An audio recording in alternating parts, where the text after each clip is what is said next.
সুপ্রিয় শিক্ষার্থীবৃন্দ,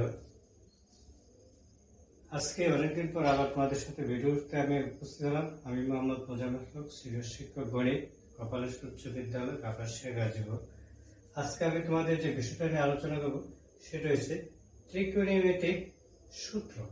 ত্রিকোণমিতিক সূত্র নিয়ে আলোচনা করবো। এর আগে তোমাদের একটা বিষয় জেনে নিতে হবে যে ত্রিকোণমিতিক কোণটা ত্রিকোণ, তিন কোণের সমষ্টি ত্রিকোণ, এবং সেটা ত্রিকোণমিতিক বিষয়টা মূলত সমকোণী ত্রিভুজের উপর ডিপেন্ড করেই হয়। তাহলে একটা সমকোণী ত্রিভুজ অঙ্কন করলাম, অথবা একটা সমকোণী ত্রিভুজ অঙ্কন করলাম। ত্রিকোণমিতিক বিষয়টা নিয়ে আলোচনা করলাম। আমি একটা সমকোণী ত্রিভুজ অঙ্কন করলাম। এখানে এই কোণটা হলো কি এ বি সি, এখানে এই কোণটা হলো 90 ডিগ্রি। এটার উপর নির্ভর করবে কি ত্রিকোণমিতিক বিষয়টা যেটা আছে। আমরা সর্বক্ষণ জানি ভূমির উপর যদি আরেকটা বাহু লম্ব ভাবে দণ্ডমান থাকে তাহলে সেখানে 90 ডিগ্রি কোণ উৎপন্ন হয়। আর সেই 90 ডিগ্রি কোণ, এই 90 ডিগ্রি যে কোণটা থাকবে এর বিপরীত বাহু হয়েছে এটা। এই বিপরীত বাহুটা হয় সবসময় অতিভুজ। বিপরীত বাহুটা হয় অতিভুজ। আর ভূমির সমান্তরাল যেটা থাকে, মাটির সমান্তরাল, আমরা যেটাকে মাটি বলে থাকি, ভূমির সমান্তরাল যেটা থাকে এটা হয় ভূমি। তাহলে এটা হয় ভূমি। এই বাহুটা হচ্ছে কি ভূমি। তাহলে অবশ্যই আরেকটা বাহু বাকি আছে, সেটা কি এটা হবে লম্ব। খারাপ হবে যেটা আছে এটা হবে লম্ব। এই বাহুটা হচ্ছে কি লম্ব। ঠিক আছে। এখানে আরেকটা বিষয় হচ্ছে যে এখানে কোণের সাপেক্ষে আমাদেরকে আলোচনা করতে হবে। কোণের সাপেক্ষে আমাদেরকে আলোচনা করতে হবে। যদি আমরা এই কোণ নিই, তাহলে সবসময় কোণের বিপরীত বাহু হয় লম্ব। কোণের বিপরীত বাহু হয় লম্ব। ঠিক আছে। কোণ সংলগ্ন বাহুদ্বয়ে একটা অতিভুজ থাকে, আরেকটা থাকে কি লম্ব। কোণ সংলগ্ন যে বাহুদ্বয় থাকে সেই বাহুদ্বয়টা থাকবে কি ভূমি থাকবে। ঠিক আছে। কোণ সংলগ্ন যে বাহুদ্বয়টা সেটা থাকবে একটা ভূমি থাকবে। ঠিক আছে। এখন যদি আমি এই এক কোণকে বিবেচনা করি তাহলে এই এক কোণের বিপরীত বাহু এটা তখন কোনটা ভূমি হবে, তাহলে এটা হয়ে যাবে তখন লম্ব, আর এটা হয়ে যাবে তখন কি ভূমি, যদি আমি এই এক কোণ সাপেক্ষে আলোচনা করি। ঠিক আছে। এই হলো একটা কোণের সম্পর্ক। এখন সেই কোণগুলোর মধ্যে একটা সম্পর্ক আছে, কোনটার উপর ডিপেন্ড করে কত কোনটা কি হবে, কোনটা লম্ব হয়, কোনটা ভূমি হয়। সেই শর্তটা হচ্ছে, আমি শর্তটা তোমাদেরকে বলে দিচ্ছি। সমকোণী ত্রিভুজের ক্ষেত্রে 90 ডিগ্রি কোণের ক্ষেত্রে 30 ডিগ্রি কোণের ক্ষেত্রে কি হবে, 30 ডিগ্রি কোণের ক্ষেত্রে 30 ডিগ্রি কোণের ক্ষেত্রে 30 ডিগ্রি কোণের ক্ষেত্রে কি হবে, লম্ব ভূমি অপেক্ষা কি হবে, লম্ব ভূমি অপেক্ষা হবে ছোট। 30 ডিগ্রি কোণের ক্ষেত্রে কি হবে, ভূমি গ্রেটার দেন লম্ব। অর্থাৎ কি হবে, ভূমিটা হবে ভর, চিত্রটা হবে এরকম। ভূমিটা হবে কি ভর, ভূমিটা হবে, এটা কিন্তু একটা সমকোণী ত্রিভুজ এ বি সি, একটা সমকোণী। এখন খেয়াল করো যে এটা ভূমি, ভূমিটা আমি কি বলছি, ভূমিটা হবে লম্ব থেকে ভর, সেটা হবে 30 ডিগ্রি কোণের ক্ষেত্রে। ঠিক আছে।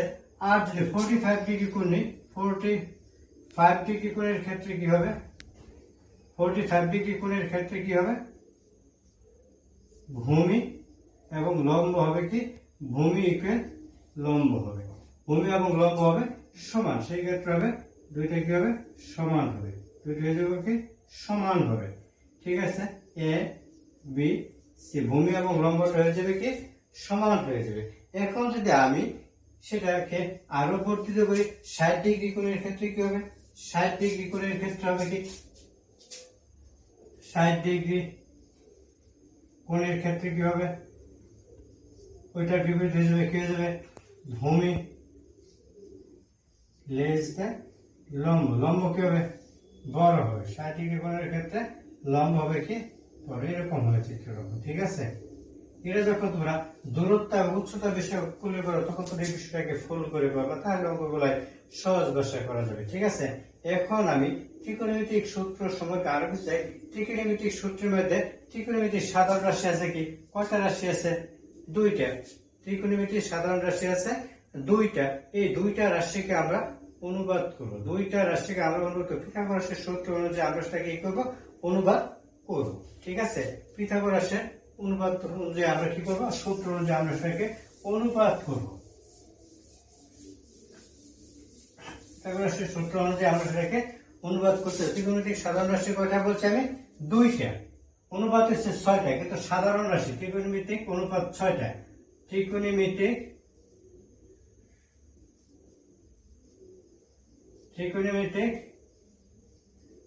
অনুপাত কয়টা, 6টা। কি কি আছে, সাইন, কস, টেন, কট, কোসেক, সেক, কোসেক, এই 6টা অনুপাত আছে। ঠিক আছে, 6টা। কিন্তু এখানে সাধারণ রাশি, ত্রিকোণমিতির সাধারণ রাশি,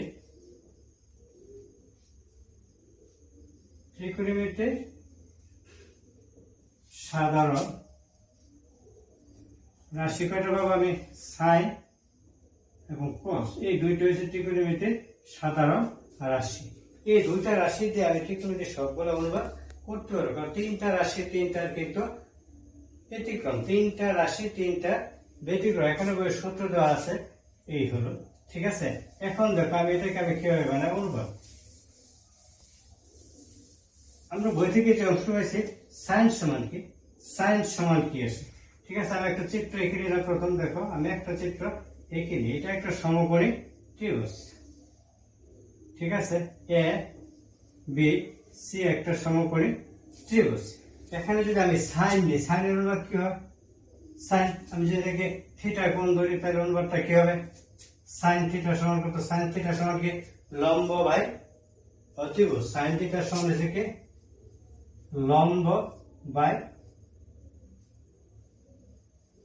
অতিভুজ সমান লম্ব কোণটা আছে আমার এ বি লম্ব, তাহলে এ বি বাই অতিভুজ কোণটা আছে এসি। সবসময় মনে করতে হবে, মনে রাখার বিষয় হয়েছে সমকোণের বিপরীত বা হবে কি অতিভুজ। তাহলে সাইন পাইলাম, এখন কস কত আছে, কস থিটা সমান করতে হবে, কস থিটা ভূমি বাই অতিভুজ। কস থিটা সমান কি, ভূমি বাই অতিভুজ। ভূমি কত আছে, বিসি বাই এসি। এই সাইন এবং কোস। এখন যদি আমি ট্যান নেই, ট্যান থিটা সমান কি হবে, লম্ব বাই ভূমি, লম্ব বাই ভূমি, লম্ব বাই ভূমি। লম্ব কোণটা আছে এ বি, ভূমি কোণটা আছে বিসি। তাহলে এই সাইনের বিপরীত কি, এই সাইনের বিপরীতটা কি, কোসেক। কোসেক থিটা সমান কত, বিপরীতটা কি হবে, এই এসিটা চলে যাবে উপরে, এ বিটা চলে আসবে নিচে। তাহলে কত হবে, এসি বাই এ বি। এটার বিপরীত কি, সেক। সেক থিটা সমান কত আসবে, তখন সেক থিটা সমান কি আসবে, এসি বাই বিসি। এটার বিপরীত কি, কট। কট থিটা সমান কত আসবে, বিসি বাই এসি। এই হলো সাধারণ অনুপাত, 6টা অনুপাত, 6টা অনুপাত আমরা এইভাবে চলে আসবে। এখন দেখো তোমাদের বইয়ের একটা মূল সূত্র আছে, তাইলে টেন সমান আমরা কি পেতে পারি, টেন সমান কি আছে খেয়াল করো, টেন থিটা সমান কত, sine theta by cos theta, তাই না। টেন থিটা সমান sine theta by cos theta. দেখো এই যে এটা আমার এখন প্রয়োজন সাইন এবং কস। এখন যদি সেক থিটা, সেক থিটা সমান কত, 1 বাই কস থিটা। এখন দেখো কস এসে গেছে, যদি কট থিটা তাহলে এটা বিপরীত হচ্ছে কোসেক থিটা, কোসেক থিটা সমান কত, 1 বাই সাইন থিটা। এখন দেখো সাইন এসে গেছে কস, তাহলে প্রত্যেকটা অংশের মধ্যে অনুপাত গুলার মধ্যে আমার কি আছে, সাইন এবং কস। সেক্ষেত্রে আমি বলতে পারি সাইন এবং কস, সাইন থিটা এবং কস থিটা হচ্ছে ত্রিকোণমিতির সাধারণ রাশি। এই রাশি দ্বয় ধারা দেখো আমি সূত্রগুলা কিভাবে নিয়ে আসি। তোমাদের বইয়ে তোমার একটা সূত্র আছে, সেই সূত্রটা কি বলতে পারো, দেখি কেউ বলতে পারো কিনা, কি আছে দেখো তোমাদের পাঠ্য বই একটু খেয়াল করো, পাঠ্য বইয়ের মধ্যে একটু খেয়াল করো, সূত্রগুলোর মধ্যে দেখো সূত্রগুলো আছে, সেই সূত্রগুলাই কি, 1 নম্বর সূত্র। আমি সেই সূত্রগুলাই দিয়ে বাকিগুলো অংশ কমপ্লিট করবো। 1 নম্বর সূত্রটা কি আছে, 1 নম্বর একটা সূত্র কি পড়ছো তোমরা, sine square theta plus cos square theta সমান 1। এটাকে আমি বলবো সাধারণ সূত্র, ত্রিকোণমিতির একটা সাধারণ সূত্র বলবো আমি এটাকে। আমি এটা থেকে দেখো আমি আরো কিছু অংশ বের করে নিচ্ছি। এটাকে আমি কি লিখতে পারি, এটাকে সমান আমি লিখতে পারি সাইন থিটা বা কস থিটা বানাতে, তাহলে সাইন স্কয়ার থিটা সমান কত 1 মাইনাস কস স্কয়ার থিটা আমি বানাইতে পারি। এটাকে আরেকটা অংশ বানাইতে পারি, সেটা কি বানাইতে পারি কস স্কয়ার থিটা সমান 1 মাইনাস সাইন স্কয়ার থিটা, আমি এটাকে ভাঙিয়ে নিতে পারি। ঠিক আছে, এটা সাধারণ একটা দিক চেঞ্জ করা যায় সেটা। হ্যাঁ, ত্রিকোণমিতিক কিন্তু অবেদ, ত্রিকোণমিতিক কিন্তু সমাধান নয়, ত্রিকোণমিতিক বিষয়টা হচ্ছে অবেদ থাকে। ঠিক আছে, এই বিষয়টা খেয়াল করে এখন আমরা একটা জিনিসে চলে যাব, সেটা দেখো এটা থেকে আমরা কি বার করতে পারি। সাইন এবং কজ আমি বলছিলাম যে সাধারণ রাশি, কেন সাধারণ রাশি আমি দেখাই দিলাম যে প্রত্যেকটা অনুপাতের মধ্যে সাইন এবং কজ কিন্তু আসে। ঠিক আছে, আমি সেভাবে যাচ্ছি। এখন দেখো এই সূত্র থেকে আমি আরেকটা সূত্রের দিকে আগাচ্ছি। সেই সূত্রটা কি আসে একটু খেয়াল করো, সেই সূত্রটা কি আসে, সেই সূত্রটা বলতে তোমরা একটু খেয়াল করো। আমি সাধারণ রাশি কেন বলছিলাম, এখন দেখো এটাকে আমি কি করা, এই উভয় অংশকে আমি একটা অংশ ভাগ করে দিই, কি আছে sign square theta plus cos square theta, আমি এটাকে প্রথম সাইন স্কয়ার থিটা দ্বারা ভাগ করে দেব উভয় পক্ষকে, সমান 1 বাই সাইন স্কয়ার থিটা। আমরা সমাধানে বলছি যদি একই রাশি দ্বারা উভয় পক্ষকে ভাগ করা হয় অথবা গুণ করা হয় তাহলে মানের কোনো পরিবর্তন হয় না। আমি এখন এটাকে আলাদা আলাদা করে ফেলে দেখো, আমি এটা কি করলাম উভয় পক্ষকে সাইন স্কয়ার থিটা দ্বারা ভাগ করলাম, তাহলে এখন আলাদা আলাদা করে ফেলি। Sine square theta by sine square theta plus এর মধ্যে চিহ্নটা cos square theta by sine square theta সমান 1 বাই সাইন স্কয়ার থিটা। এখন খেয়াল করো কি হয়, sine square theta sine square কাটা থাকে, এখন 1 plus cos square theta by sine square theta সমান কি বলছিলাম cot, sine cos by sine সমান কি কট, তাহলে সেটা কি হয়ে যাবে কট স্কয়ার থিটা সমান কত 1 বাই সাইন স্কয়ার থিটা সমান কত cosec square theta, cosec square theta. তাহলে আমি কি এটাকে একটা সূত্র কি তোমাদের বইয়ে আছে না 3 নম্বর যে সূত্রটা, এটাকে আছে বইয়ে, তাহলে আমরা বলতে কোসেক স্কয়ার থিটা সমান 1 প্লাস কট স্কয়ার থিটা। দেখো তোমাদের 3 নম্বর যে কোসেক স্কয়ার থিটা সমান 1 প্লাস কট স্কয়ার থিটা, তাহলে আমি এই সূত্র থেকে কিন্তু এটা নিয়ে আসতে পারছি। আমি এটাকে পরিবর্তন করে আরবার লিখতে পারি। এখানে খেয়াল করো তোমরা, কোসেক স্কয়ার থিটা আমি যদি লিখি যে কোসেক স্কয়ার থিটা মাইনাস কট স্কয়ার থিটা সমান 1, তাহলে এটা থেকে আরেকটা সূত্র এসে গেছে কোসেক স্কয়ার থিটা মাইনাস কট স্কয়ার থিটা সমান 1, এটাও কিন্তু আমাকে প্রয়োগ করতে হয় একটা অঙ্কের মধ্যে তোমাদের। ঠিক আছে, এখন যদি আমি এটাকে এইভাবে না বলি, যে শুধু বলি যে কট স্কয়ার থিটা সমান কত, তাহলে কট স্কয়ার থিটা সমান কত হবে কোসেক স্কয়ার থিটা মাইনাস 1, এটা একটা সূত্র। তাহলে একটা সূত্রকে ভেঙে আমি কয়টা সূত্র ভেঙে ফেলছি, এবং আমার সেই 3টা সূত্রের মূল অংশ কোথায় থেকে আমি পেয়ে গেছি sign square theta plus cos square theta সমান 1, এটা থেকে আমি দেখো 3টা সূত্র আমি অলরেডি পেয়ে গেছি। তোমাদের বইয়ের যে 3 নম্বরের সূত্রটা, এই 3 নম্বরের সূত্র কি ছিল কোসেক স্কয়ার থিটা সমান 1 প্লাস কট স্কয়ার থিটা, এটাকে অ্যানালাইসিস করলে আরো আসে কি কোসেক স্কয়ার থিটা, এদিকে আছে কট স্কয়ার থিটা সমান 1, এটাকে যদি আমি বলি শুধু কট স্কয়ার থিটার মান বের করতে, তাহলে কট স্কয়ার থিটা সমান কোসেক স্কয়ার থিটা মাইনাস 1 আমরা প্রয়োগ করতে পারি। ঠিক আছে, এইভাবে আমরা সূত্রগুলো অ্যানালাইসিস করে পরবর্তী আরেকটা সূত্র রয়ে গেছে, আমি সেটার জন্য এখন যাচ্ছি। ঠিক আছে, আমি সেই সূত্রের জন্য চলে যাচ্ছি। এখন আমি এটা তোমরা কি এটা উঠাইতে পারছো, বুঝতে পারছো? কারো কোনো সমস্যা আছে সূত্র সম্পর্কে? আমার মনে হয় কারো কোনো সমস্যা এই সূত্র সম্পর্কে থাকার কথা না। আমি ত্রিকোণমিতিক অনুবাদ করে এই সূত্রগুলো আমি বের করে রাখলাম। এখন দেখো আমি এই অংশটুকু মুছে ফেলি।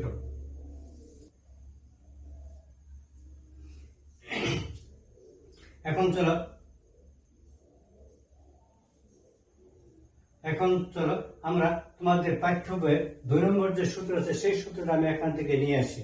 ঠিক আছে, এখন আমি প্রথম অংশ কি করছিলাম সাইন দ্বারা আমি উভয় পক্ষকে ভাগ করছিলাম, এখন আমাকে কি করতে হবে আমি কজ দ্বারা উভয় পক্ষকে ভাগ করবো। দেখো আমি কিভাবে দ্বিতীয় সূত্রটা নিয়ে আসতে পারছি, sine square theta plus cos square theta by cos square theta সমান 1 বাই কজ স্কয়ার থিটা। আমি উভয়কে কি বললাম কজ স্কয়ার থিটা দ্বারা ভাগ করে দিলাম।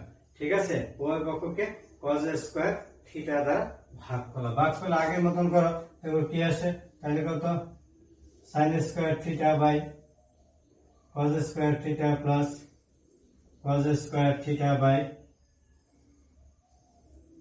cos স্কয়ার থিটা সমান 1 বাই cos স্কয়ার থিটা। তাহলে sin বাই cos সমান আমি কি বলেছিলাম, আগে দেখাইছিলাম sin বাই cos সমান কত 10। তাহলে এটা কি হবে tan square theta plus cos square theta by cos square theta কাটতে কত 1 সমান 1 বাই cos স্কয়ার থিটা সমান sec স্কয়ার থিটা হয়ে গেছে। তাহলে দেখো তোমাদের বইয়ের 2 নম্বরে যে সূত্রটা আছে যেটা গেছে sec স্কয়ার থিটা সমান 1 প্লাস tan স্কয়ার থিটা, আমি সেই অঙ্কটুকু পেয়ে গেলাম। ঠিক আছে, এটাকে আমি যদি ভেঙে লিখি, এটাকে আমি আরেকটা বানাতে, সেটা কি sec square theta minus tan square theta সমান 1। এটা কিন্তু আমি তোমাদের পাঠ্যবইয়ের অঙ্কের বইতে সেটা প্রয়োগ করতে হয়, একটা অঙ্ক আছে, আমরা ইচ্ছা করে প্রত্যেকটা সূত্রে প্রয়োগ করতে এটা সরাসরি প্রয়োগ করা লাগে। এটা ছাড়া যদি আমি আরেকটা বলি যে tan স্কয়ার থিটা সমান কত, tan স্কয়ার থিটা সমান কত sec স্কয়ার থিটা মাইনাস 1, আমি এইভাবে লিখতে পারি। ঠিক আছে, এইভাবে আমরা লিখতে পারি। এইগুলো ত্রিকোণমিতিক সূত্রগুলো নিয়ে আলোচনা, এবং এটা 9.1 অনুশীলনের মধ্যে তোমাদের প্রয়োগ করা হবে। পরে যখন আমরা পরের ত্রিকোণমিতির অংশের দ্বিতীয় চ্যাপ্টারে যাব, তখন কিন্তু সেখানে মান নির্ণয় করতে হয়। সেই মান নির্ণয় অংশ কিন্তু আমি সহজে আলোচনা করব। আমি বই থেকে কিভাবে মান দিতে হয় সেই অংশটুকু না, আমি বাম হাত থেকে মানগুলো বের করে আনবো, বাম হাতে থেকে আমি সবগুলোর মান বের করে নিয়ে আসব। ঠিক আছে, তো আগামী দিন যখন আমি করবো তখন দেখবো আমি বাম হাত থেকে কিভাবে প্রত্যেকটা মান বের করে নিয়ে আসি। সাইন কস টেন এর যে মানগুলো আছে সেই মানগুলো আমি বাম হাত থেকে যে সাইন কসের মান জানতে পারলে বাকি সবগুলোর মান সহজে বার করা যায়। কারণ যেহেতু আমি তোমার অনুবাদ করে দেখালাম, তাহলে আমি তোমাদের ভাষায় বলেছিলাম যে ত্রিকোণমিতিতে মূলত সূত্র কয়টা ছিল, একটা সূত্র থেকে আমি অ্যানালাইসিস করে বাকি সূত্রগুলো নিয়ে আসতে পারছি।